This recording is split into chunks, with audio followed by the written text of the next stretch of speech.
بسم الله الرحمن الرحيم ألف لام را تلك آيات الكتاب وقرآن مبين ربما يود الذين كفروا لو كانوا مسلمين ذرهم يأكلوا ويتمتعوا ويلههم الأمل فسوف يعلمون وما أهلكنا من قرية إلا ولذا كتاب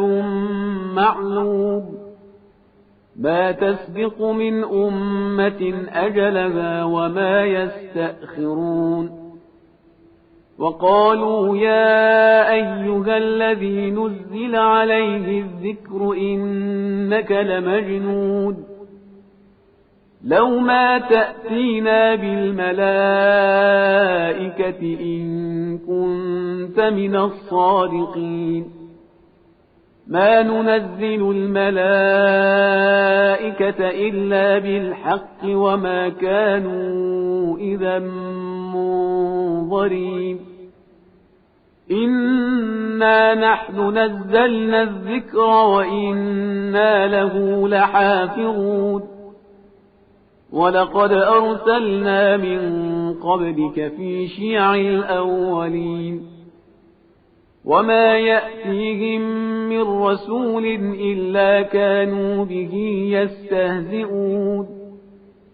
كذلك نسلكه في قلوب المجرمين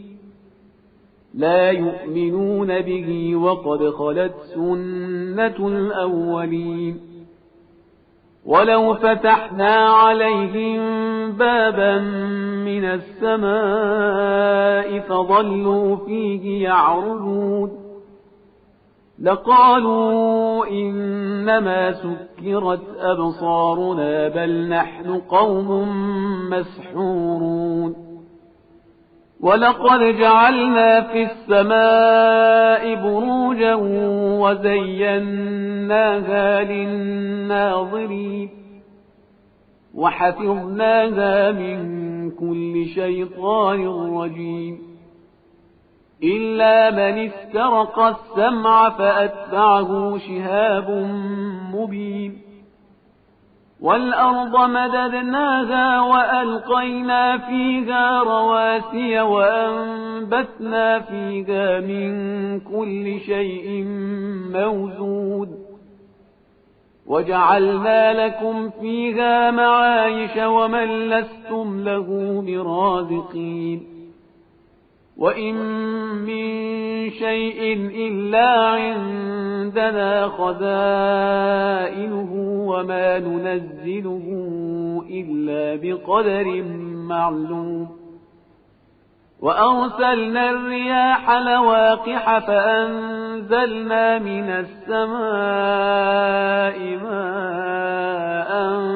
فأسقيناكموه وما أنتم له بخازنين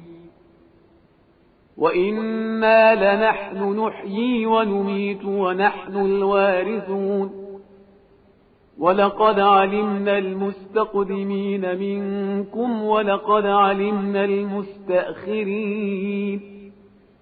وإن ربك هو يحشرهم إنه حكيم عليم ولقد خلقنا الإنسان من صلصال من حمأ مسنون والجان خلقناه من قبل من نار السموم وإذ قال ربك للملائكة إني خالق بشرا من صلصال من حمأ مسنون فإذا سويته ونفخت فيه من روحي فقعوا له ساجدين فسجد الملائكة كلهم أجمعون إلا إبليس أبى أن يكون مع الساجدين قال يا إبليس ما لك ألا تكون مع الساجدين قال لم أكن لأسجد لبشر خلقته من صلصال من حمأ مسنون قال فاخرج منها فإنك رجيم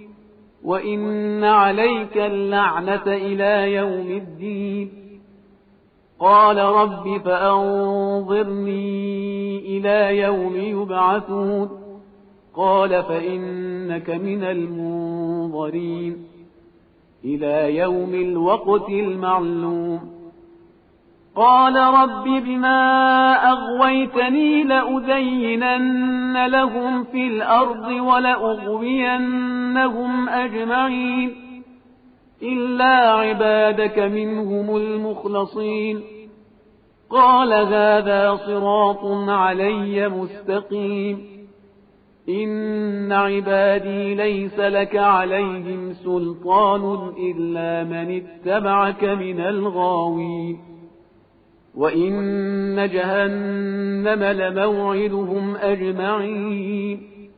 لها 7 أبواب لكل باب منهم جزء مقسوم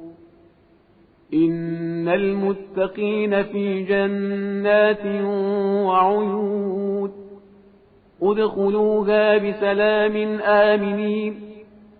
ونزعنا ما في صدورهم من غل إخوانا على سرر متقابلين لا يمسهم فيها نصب وما هم منها بمخرجين نبئ عبادي أني أنا الغفور الرحيم وأن عذابي هو العذاب الأليم ونبئهم عن ضيف إبراهيم إذ دخلوا عليه فقالوا سلاما قال إنا منكم وجلون قالوا لا توجل إنا نبشرك بغلام عليم قال أبشرتموني على أن مسني الكبر فبم تبشرون قالوا بشرناك بالحق فلا تكن من القانطين قال ومن يقنط من رحمة ربه إلا الضالون قال فما خطبكم أيها المرسلون قالوا إنا أرسلنا إلى قوم مجرمين إلا آل لوط إنا لمنجوهم أجمعين إلا امرأته قدرنا إنها لمن الغابرين فلما جاء آل لوط المرسلون قال إنكم قوم منكرون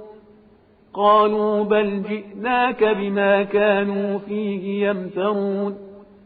وأتيناك بالحق وإنا لصادقون فأسر بأهلك بقطع من الليل واتبع أدبارهم ولا يلتفت منكم أحد وامضوا حيث تؤمرون وقضينا إليه ذلك الأمر أن دابر هؤلاء مقطوع مصبحين وجاء أهل المدينة يستبشرون قال إن هؤلاء ضيفي فلا تفضحون واتقوا الله ولا تخزون قالوا أولم ننهك عن العالمين قال هؤلاء بناتي إن كنتم فاعلين لعمرك إنهم لفي سكرتهم يعمهون فأخذتهم الصيحة مشرقين فجعلنا عاليها سافلها وأمطرنا عليهم حجارة من سجيل إن في ذلك لآيات للمتوسمين وإنها لبسبيل مقيم إن في ذلك لآية للمؤمنين وإن كان أصحاب الأيكة لظالمين فانتقمنا منهم وإنهما لبإمام مبين ولقد كذب أصحاب الحجر المرسلين وآتيناهم آياتنا فكانوا عنها معرضين وكانوا ينحتون من الجبال بيوتا آمنين فأخذتهم الصيحة مصبحين فما أغنى عنهم ما كانوا يكسبون وما خلقنا السماوات والأرض وما بينهما إلا بالحق وإن الساعة لآتية فاصفح الصفح الجميل إن ربك هو الخلاق العليم ولقد آتيناك 7 من المثاني والقرآن العظيم لا تمدن عينيك إلى ما متعنا به أزواجا منهم ولا تحزن عليهم واخفض جناحك للمؤمنين وقل إني أنا النذير المبين كما أنزلنا على المقتسمين الذين جعلوا القرآن عضين فوربك لنسألنهم أجمعين عما كانوا يعملون فاصدع بما تؤمر وأعرض عن المشركين إنا كفيناك المستهزئين الذين يجعلون مع الله إلها آخر فسوف يعلمون ولقد نعلم أنك يضيق صدرك بما يقولون فسبح بحمد ربك وكن من الساجدين واعبد ربك حتى